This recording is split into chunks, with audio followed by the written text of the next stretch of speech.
Welcome to Strategy Speaks, the official podcast of the Center for Security, Diplomacy and Strategy at the Vrije Universiteit Brussels. I'm your host, Daniel Fiott, and for this 23rd episode, I'm really pleased to welcome Alexander Mattelaer, Vansina and Wannes Verstraete for a discussion about the 2026 Non-Proliferation Treaty of the Nuclear Weapons Review Conference. Alexander is the Defense Policy Director of Belgium, a professor at the VUB, and a senior research fellow at the Egmont Institute. He's here speaking in his own personal capacity and on non-official terms. Laura is an associate fellow at CSDS and a counselor at the Belgian Permanent Representation to NATO, here also speaking in her own personal capacity and non-official terms. And then last but certainly not least, Wannes Verstraete, who's a PhD researcher at the VUB and also an associate fellow at the Egmont Institute. Welcome to all of our speakers. Now, we're faced with a rather fragile period, I would say, in the context of the 2026 review conference for the NPT. First of all, I think everybody recognizes that we're first in a very fragile geopolitical situation. That includes questions about nuclear power and nuclear weapons, of course, where age-old questions of restraint and non-proliferation are still on the agenda, but also in a context where we see nuclear modernization and also a breakdown or deterioration in existing arms control networks. A second point that we are confronted with in this discussion as well is about the accountability on disarmament and non-proliferation, whether or not states are, meeting their obligations or addressing concerns with risks. And then, of course, and I think we'll get into that in our discussion today, is also about the future relevance of the treaty itself and the whole NPT process as well. I'm very happy to invite Alexander, Laura, and Wannes to our episode today because they've just published with CSDS a fantastic in-depth paper which has all of their thoughts and ideas and recommendations even about the review conference on the NPT. So without further ado, we're going to jump in and we're going to touch upon also the conclusions and findings of that paper. And I'm going to turn to Alexander first, if I can, and just ask him as a way of an introduction into our episode to talk and walk us through the significance of the NPT and why we should be concerned with or even interested in the review conference at all at this particular time. And maybe, Alexander, in this context, you can also touch upon some of the main themes in the paper. Well, thank you for that very kind introduction, Daniel. And it is a great pleasure to join Strategy Speaks again.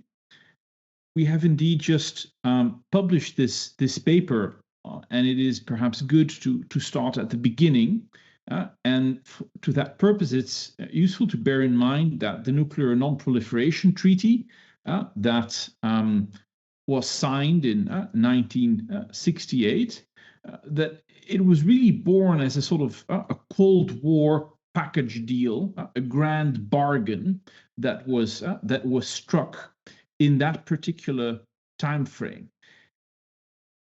It constituted a landmark agreement because it effectively established the international nuclear order as we know it, that came to follow a very chaotic, disorderly environment as far as the development of nuclear technologies was concerned during the 1950s and 60s.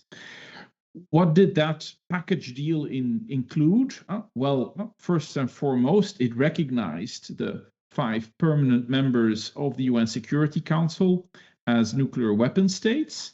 Second, it prohibited the proliferation of nuclear weapons whilst creating a framework enabling other states to benefit from peaceful use of nuclear technologies, especially nuclear energy, of course, under the safeguards of what became the International Atomic Energy Agency. Thirdly, the recognized nuclear weapon states committed themselves to a process of negotiating in good faith on nuclear disarmament. And then fourthly, not explicitly included in the text, but implicitly, the NPT also tolerated the practice of nuclear deterrence as a way of stabilizing international relations, and thereby also it was understood to include extended nuclear deterrence arrangements that had come into being during the years and decades before the treaty was negotiated between the United States and various allies.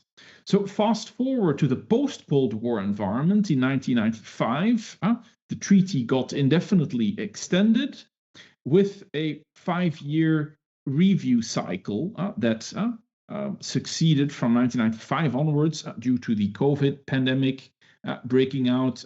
The previous review conference then got postponed to 2022, and it became a very fiercely contested discussion. The previous review conference did not produce an agreed outcome document, and that really sets the stage for what will be now again as the next review cycle is coming up. The conference is taking place from the 24th of April, so later this month, until the 22nd of May, and we can expect another fiercely contested conference because that's the track record.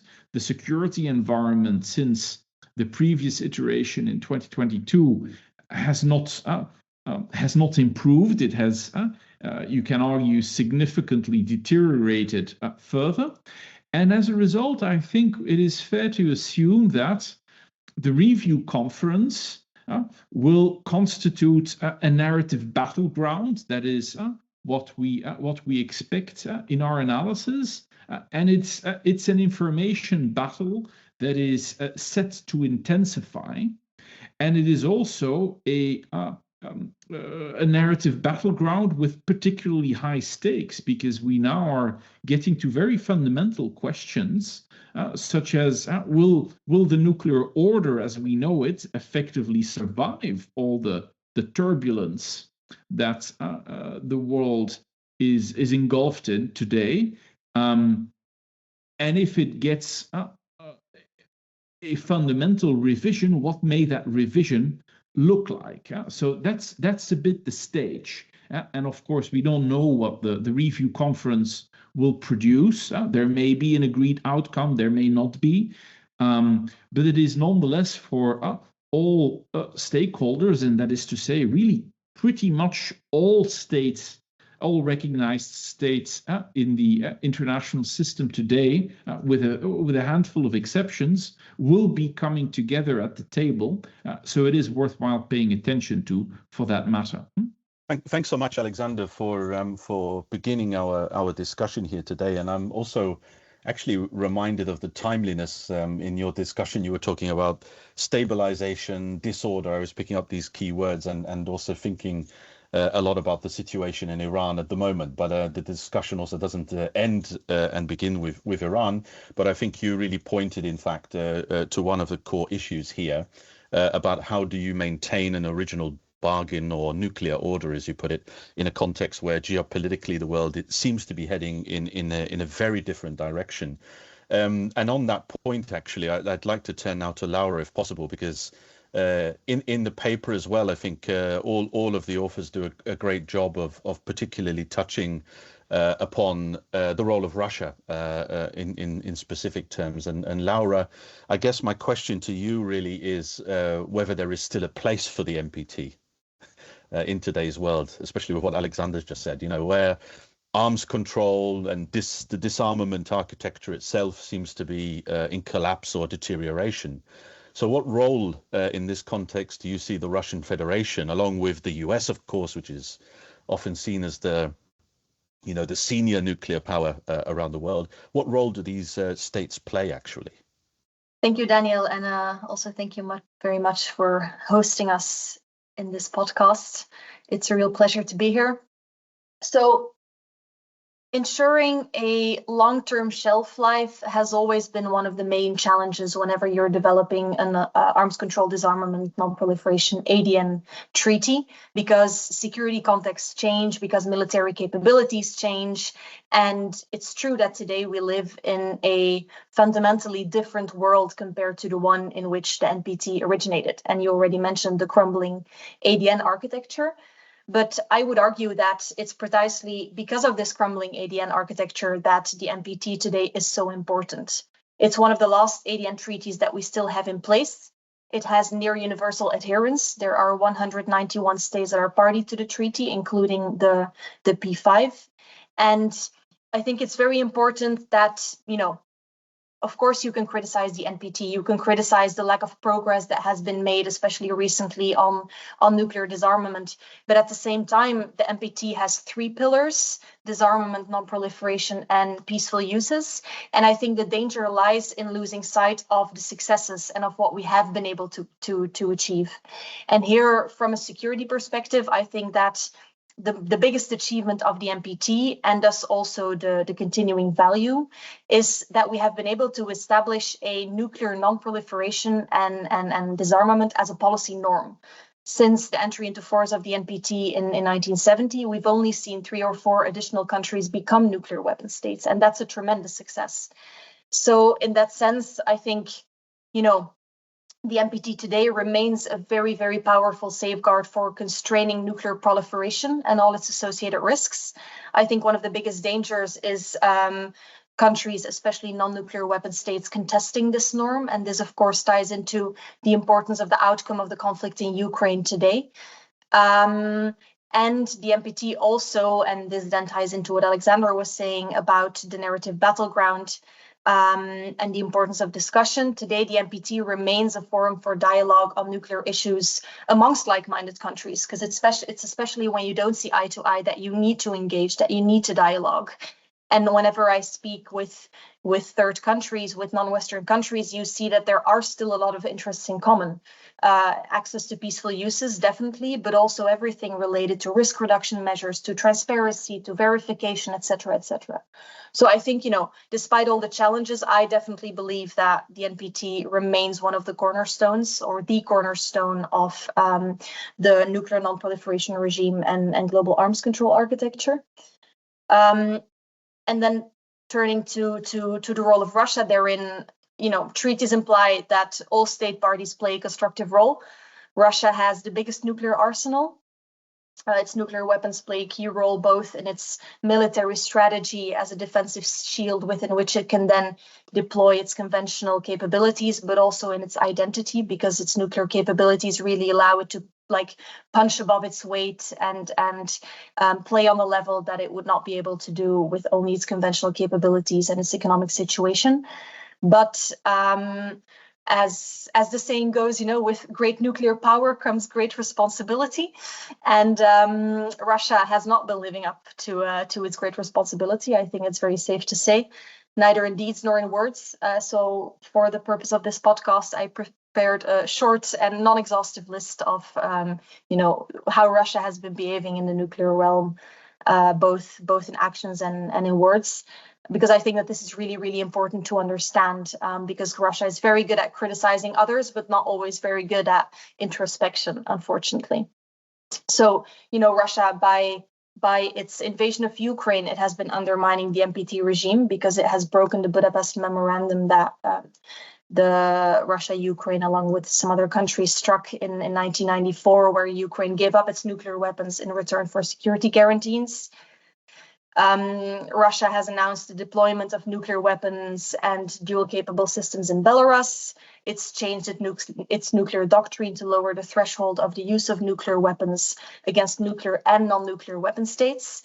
We've seen Russia's behavior around the Zaporizhzhia power plants, nuclear power plants in Ukraine, where they are purposefully flying drones over the power plant to ensure that they cannot be shut down. They've used the dual-capable Oreshnik missile in Ukraine on multiple occasions now. And then, of course, there's everything they did to also contribute to the crumbling of the ADN architecture by de-ratifying the Comprehensive Nuclear Test Ban Treaty, by not engaging in new bilateral talks with the US on nuclear arms control, by violating the INF Treaty, etc., etc. And that's actions. And then they've also, aside from that, been engaging in irresponsible nuclear rhetoric, saber rattling from Putin, from Medvedev, other political actors since the beginning of the conflict. And they've been critiquing extensively NATO from different angles, and including NATO's extended nuclear deterrence and its nuclear sharing arrangements, which Alexander already alluded to. So I think against this background, it's really important that in the context of the NPT and the review conference, we very clearly communicate not only to our own audiences, but also to third countries, Russia's irresponsible behavior and also the consequences that this has, not only for us, but also for these third countries. Thanks so much, Laura. That was very, very good. I mean, obviously quite a comprehensive list of risks and challenges that we face vis-a-vis Russia. And I particularly liked your point there as well, not just about maybe pushing back or communicating to Russia specifically, but also communicating to our own publics and audiences about this major issue. And I also took on board the point about not losing complete faith or hope in the NPT, and also, thinking a little bit behind the diplomatic kind of processes and importance of the NPT behind it in all of its various incarnations. Good. So I think we've spoken about Russia, but another thing that you do in the report, actually, and I come to Wannes on this if I can, is also identify another driver of nuclear instability, and namely China's shifting position as well, right? So China's shifting position when it comes to the global nuclear balance. So Wannes, can you maybe outline some of the notable changes in China's posture and policies firstly? And then what do you think of the implications then for the forthcoming discussions at the review conference? Yeah, thank you, Daniel. So traditionally, the People's Republic of China has sought to cultivate an image of itself as a responsible nuclear weapon state that relies on minimal nuclear deterrence and a no first use policy, and whereby China promises to not use nuclear weapons first in a conflict. However, the changing Chinese nuclear posture and policy entail a clear break with the past. So a first significant change is the rapid growth and the number of warheads. Before 2010, China had an arsenal of around 200 warheads. 10 years later, in 2020, this gradually increased to 300. Today, the public estimate is 600 warheads. And US Department of Defense projections state that China is on track to reach 1,000 warheads in 2030. So a fast growth.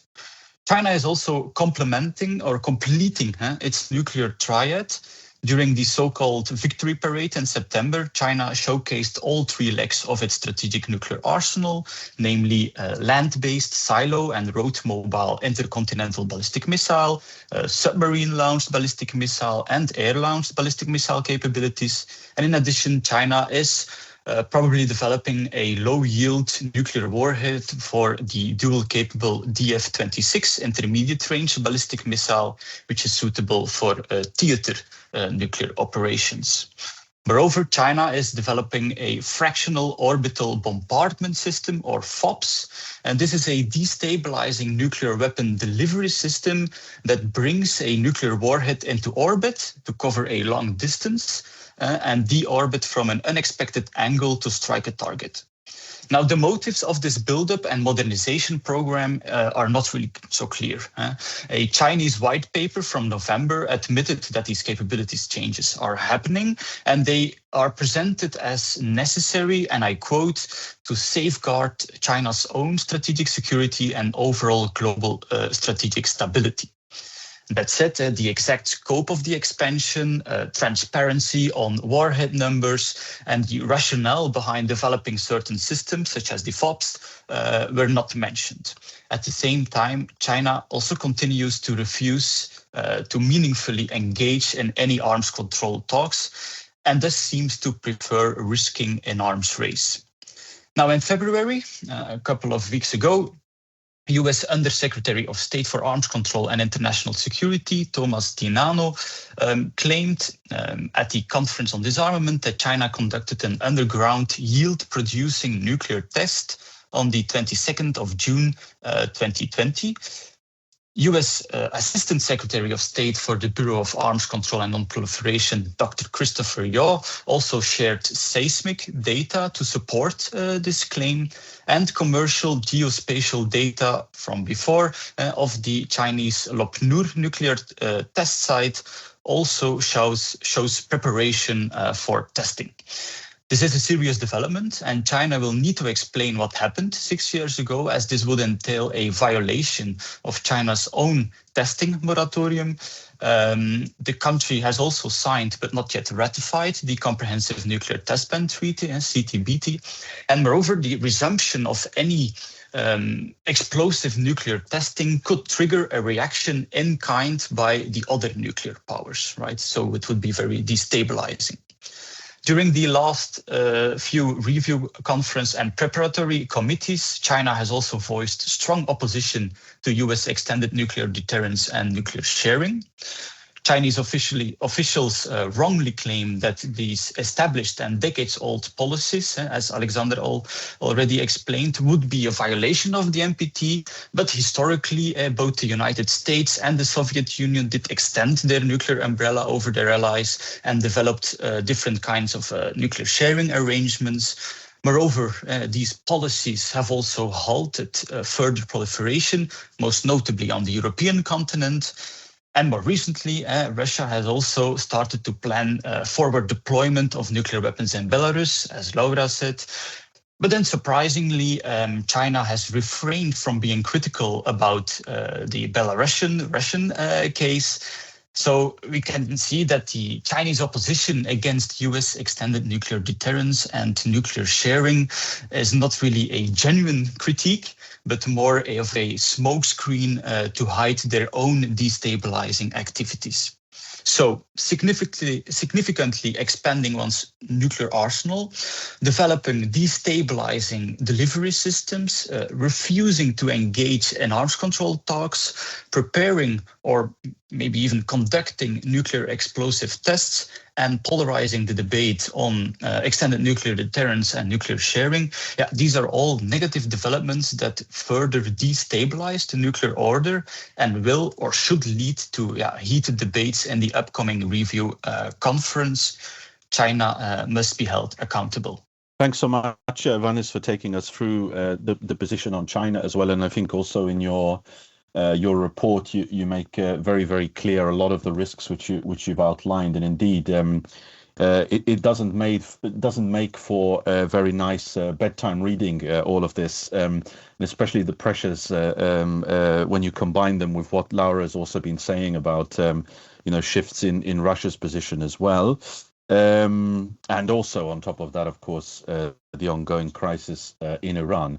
And I'm also struck actually by some of this discussion, and that will lead me to ask a final question from Alexander on this as well, about the shifting nature of this discussion, right? So on the one hand, there's the level of great power competition, which I think all of you have articulated very well, with Russia, China, and the US. And of course, here in Europe, after President Macron's speech, there are also question marks there as well on Europe's position. And I'm also thinking further afield to countries like South Korea, where there are also some interesting debates there about whether or not it makes sense to become a nuclear armed state. And Alexander, that maybe leads on to the final question, because what we've been discussing so far are nuclear armed states, right? And states that are sufficiently or even more than sufficiently armed. I'm wondering about the non-nuclear weapon states, because I think, as Laura has also been saying, a really important and critical part of the diplomacy of NPT includes the majority of non-nuclear states, right? So what role do you think they have within the review conference? And maybe I'll also give you the opportunity for our listeners to also hear and learn from you some of the recommendations that you make in the paper. Thanks, Daniel. Well, as Laura and Wannes have already highlighted, nuclear instability is on the increase, right? Because the behavior of the Russian Federation and the People's Republic of China sets the stage for all sort of cascading effects. And we have already seen that the United Kingdom is now reintroducing a nuclear mission for the Royal Air Force. The French President Emmanuel Macron, in his recent nuclear deterrence address, highlighted that the French nuclear arsenal is set to increase in size again. And it can be fairly assumed that the United States will also adapt its posture now that the new START treaty has expired. And if you take all those elements into account, it brings us back to that grand bargain that I already referred to in the beginning, because the original grand bargain created a handful of nuclear halves, the nuclear weapon states, versus a very large number of nuclear have-nots, the non-nuclear weapon states, many of which do feel a bit cheated by these developments, because they would argue with good grounds that the nuclear weapon states still see proliferation pressures being contained by the NPT regime, whereas the non-nuclear weapon states that were on the demand side for nuclear disarmament are not seeing many good faith negotiations taking place on nuclear disarmament. So from their point of view, something is badly wrong. And that also incentivizes them to engage in this discussion, because they have something at stake, and they have a high degree of moral legitimacy to speak out on this. They deserve a greater voice in this conversation, because essentially the non-nuclear weapon states are very much pulling the shorter straw under present circumstances. So we've given some thought about what we would be able to recommend to governments, primarily on the European continent, but arguably also beyond, in terms of how to position and prepare themselves for this conversation and this diplomatic negotiation that is coming up. And the first recommendation is actually a very simple one, namely to nurture a high degree of strategic literacy, because if we are entering a new nuclear era, it will require intellectual muscle to deal with it. And that intellectual muscle memory, it very much atrophied during the post-Cold War period, because everyone assumed that the problem would solve itself over time, which has not happened. So there is a need to go back to basics. The second recommendation is equally straightforward, namely it makes good sense for the non-nuclear weapon states to double down on an approach centered on diplomatic engagement and pushing for risk reduction measures, for the very simple reason that the nuclear balance amongst the nuclear weapon states, it creates security risks for others. So insisting on risk reduction measures makes perfect sense and is eminently defensible, because if there ever were to be nuclear incidents, intentional or not, it would probably have a great impact on the security of the non-nuclear weapon states.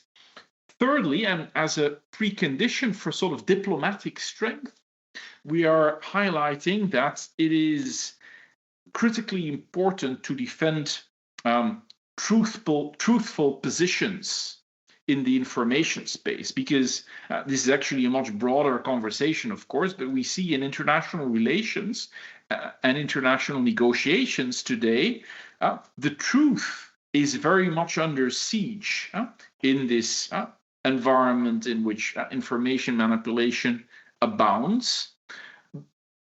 but if you sort of look at this through the lens of a diplomatic community, knowing what you stand for and seeking to defend the truth in the best way that you can understand it is a great motivating factor. And also, if other parties in the negotiation realize that diplomatic representatives of the other side are sort of bending the truth in a way that is sort of tactically advantageous, it is very, very detrimental to trust and ultimately the detrimental to the prospects for diplomatic success. Fourthly, and that is more particularly tailored to European capitals, it of course makes good sense to seek to reinforce cohesion amongst different NATO capitals to begin with. And we see that there is lots of coordination efforts that are gaining traction. Also reaching out to the so-called AP4 countries, the Indo-Pacific allies of the United States that share with the NATO allies a degree of dependency on US strategic nuclear forces for providing the most foundational backstop to their own national security. So getting cohesion amongst the NATO and AP4 allies so that they can together engage the Russian Federation and the People's Republic of China, while sort of making sure that their security needs are met, but really try and foster an environment in which like trilateral negotiations between Washington, Moscow, and Beijing can hopefully create a set of parameters in which a new package deal, a new grand bargain becomes possible. And then fifth and finally, it also makes good sense to try and search for common ground with non-like-minded capitals, because I think it is perhaps a bit unrealistic to assume that we will, in the very short term, get a deep consensus on very foundational issues that may well be out of reach. But there is, as Laura has already mentioned earlier, it makes sense to keep on talking and even search for organized disagreement, but then at the same time recognizing that even with adversaries, some rules of the game can be codified. And we actually conclude our paper with that phrase that actually already has a longer history, but that was re-articulated by the 5 recognized nuclear weapon states in 2022, just as the tensions between Russia and Ukraine were already escalating. But the P5 nonetheless agreed on a statement that nuclear war cannot be won and therefore cannot take place, and nuclear deterrence is sort of relevant in a defensive logic, but is not something to be engaged in with sort of expansionist political goals. And of course, you can wonder to what extent were the Russians really negotiating in earnest on that particular issue. But it nonetheless serves as a useful reminder that even amongst rivals, it makes sense to keep searching for what still unites everyone. Thanks, Alexander. A great way actually to round off the discussion we've had, which has indeed been quite comprehensive, and ending with that continued recognition, I guess, at least by the P5, of the considerable risks that come with nuclear weapons. You also mentioned in your final remarks a reference to the need for intellectual firepower or acumen on this topic again. So I'm doubly pleased that I invited all three of you to come and share your views here, because indeed I think this is a perfect example actually of intellectual firepower. And I would just invite all of our listeners who are interested in reading in a bit more detail some of the ideas and thoughts that have been portrayed here today, to go to our website at CSDS and read the in-depth paper, which was just published at the beginning of April 2026, and it's titled "Outcome Pending Negotiations: The 2026 NPT Review Conference as a Narrative Battleground," where you can pick up on some of Alexander's recommendations and also the other points that Laura and Wannes have articulated on Russia and China as well. A very, very good read, I must say, which we've published luckily through CSDS under our Future of European Deterrence initiative, also with the support of NATO. So I want to thank Wannes, Laura, and Alexander for giving up your time and being with us for this 23rd episode of Strategy Speaks. And maybe we'll invite you back after the review conference to see how this narrative battleground has progressed or deteriorated, whatever word we want to use. Thanks for joining me.